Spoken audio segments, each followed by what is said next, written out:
Hey everyone, LaFontaine. We are here with Broke Bones Garage. It's going to be my new little hobby, and if I'm infringing on anyone's name, I apologize. I'm just working here in my front yard. I ain't nothing professional. But yeah. So here's our latest donor on the block. Craigslist. You struck again. Too good of a deal to pass up. Do I need it? No. Does it work? No. But brought it home anyways. So, let me walk you through my project. It is 1967 Ford F-250 Camper Special. It's got the 300 inline 6 4-speed transmission. And the guy was asking $1,200 for it.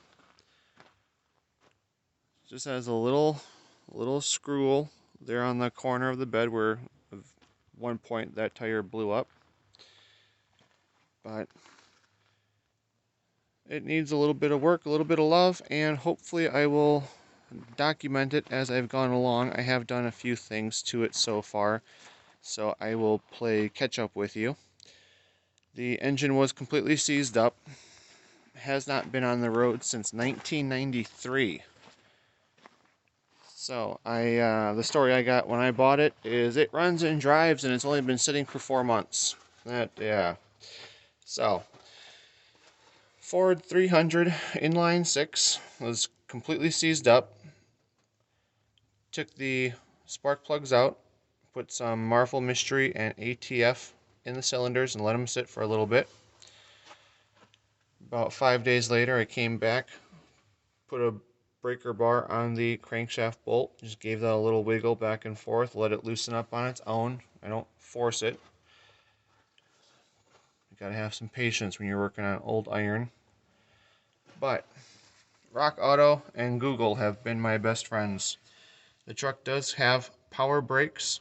I have cycled all of the brake fluid. That is all fresh. I do have brakes. It has had an oil change. There was a windshield washer pump that mounted here. I am tracking that down. It is that old little booger right there. So that's in order. But I do have all of the ignition done. The distributor, cap, rotor, points, plugs, wires, all of that. It's got a new mechanical fuel pump with filter. The ignition coil is coming. Water pump housing just arrived yesterday. New water pump. Took the cylinder head off. Looked at all of the pistons. There's no like major carbon deposits.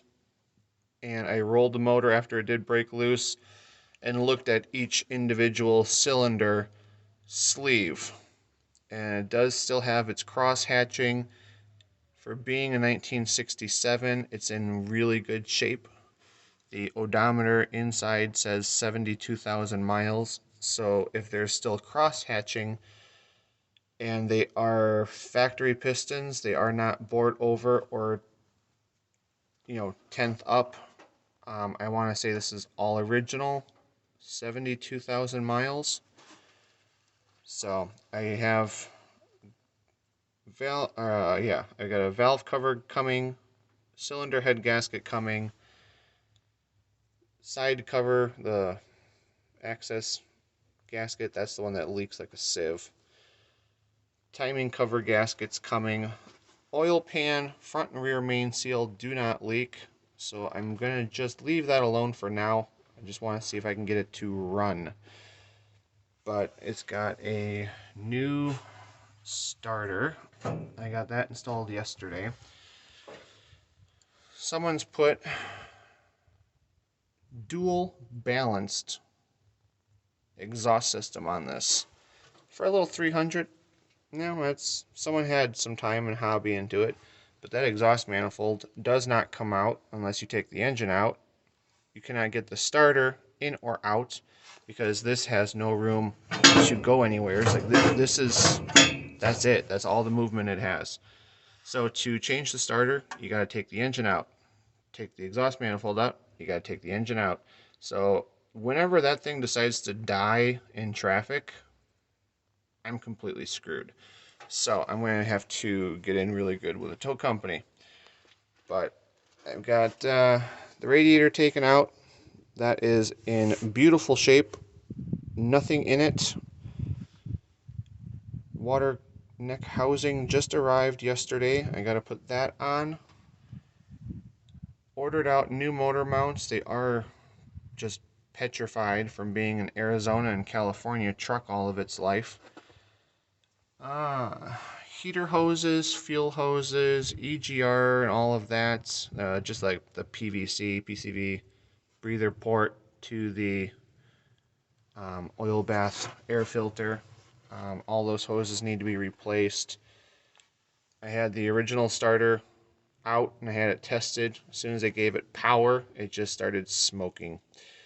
And the alternator was cranking out a whole 3.4 volts. So I've got those on my next order. I am looking at getting a winch bumper for it. There is nothing wrong with this bumper. It does work.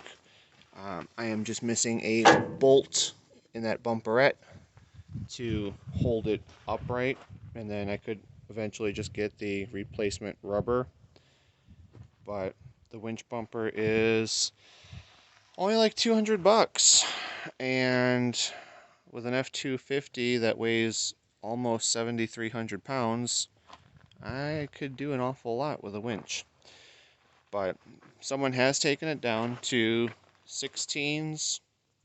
I would assume this came with 16.5s back in the day. But I do have three 16-inch tires. This one is a 16.5, and it's got no spare. So I went looking on Craigslist again, and I got two 16-inch tires, rims and tires, $10 a piece. So there is my missing 16 on the driver's side. I don't care about the color. As long as they bolt up and play the part, I can always paint rims later. Just get it back on its feet and a common size. But the fuel tank is missing. The seat that I took out of the truck is this old carcass here. The truck had been sitting since '93 in a junkyard with the doors open. So everything in the sun and their yard dog, she ended up chewing the foam out, making a nice little hole and hovel for herself. Of course, in the vehicle I'm looking at. But I got a new bench seat for it. Again, Craigslist. Nice old stainless steel. But I need to replace the hardware on the mirrors. The holes have just been completely wobbled out from people hanging on them. And I know they're not the right mirrors for the truck. It's got the little ones up here, and then I got holes up here and holes up there. So it's had a few options over the years. But these are the ones that are here. The glass is good. The lenses are good. So I'm going to just take the interior door panel off, take the nuts and bolts out, try to tamp the steel flat because they are pulled out, and probably just go up a bolt size, just to try and seal it, put some new compression rings and maybe like rubber grommets between the door and the inside of the mirror, just to alleviate some of the stress on the steel. But let's take a inside look. all of my glass is just pristine for about 80% of the truck. I found a armrest under the seat. It is cracked and ugly. I'll get to it. I am missing the door handle. I got this from a inspiration and a YouTuber that I highly admire. And that would be Derek and Jessica over at Vice Grip Garage. Found the other window crank under the seat as well. Pulled the rubber floor mat out, and it looks really, it's Arizona, so it's all dust. I'll clean it later, but it is very solid. There is just a few little areas of light rust, but there is no flex to the steel, so it's not thinning by any means. There is my new carburetor. That hurt me financially. That was almost $260, and it was the last one because of the manual transmission. But it had a padded dash mat. You can see the old lining up here. I am working on getting that taken off. It's just petrified and shot. So this is all ceramic coated steel. So I'm going to try and clean it up as best I can. I've got 2 rock chips in the windshield, and of course this one just grenaded as soon as the tow truck hooked up to it and put some stress on it. But, you can't win them all, so I need to replace the windshield. I found the original little factory mirror under the seat as well. I don't know who had this truck before me, but anything that ever fell off or was questionable, they threw under the seat. So I went across the state and I got this brand new tan velour bench seat for $100. The guy's building a 72, and he got into the interior, had that built, and then he went, you know what? I want bucket seats in a center console. So he essentially scrapped this one and changed his plan mid-course. So I got, for a really good deal, that is my new fuel tank sending units, as well as my new fuel tank. So at the moment, I have got a new fuel system. I need to get those little steel mounting, those little threaded bolt holders.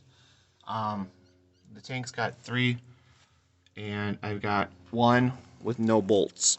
So I need to get the gas tank mounted, get the seat screwed back down. But before I do that, I do want to, rhino line the floor and, at least get the cab floor sealed. I did get all new screws for the runners, so those are all holding. So there is enough steel left in the truck or the rocker panels, I should say, to hold those in place. I have no rust, no damage. The cab corners are solid. It's a San Diego, or the truck was built in San Jose, and one of the registration forms I found was Phoenix, and then I bought it out of a junkyard in Tucson. So I would like to say that it has been in the South all of its life, and it's got no mileage, no rust. Oh God, I'm getting too fat for this. Up on the roof, I have these holes on both sides, so I should have the amber clearance lights. So I got those 2 ordered out.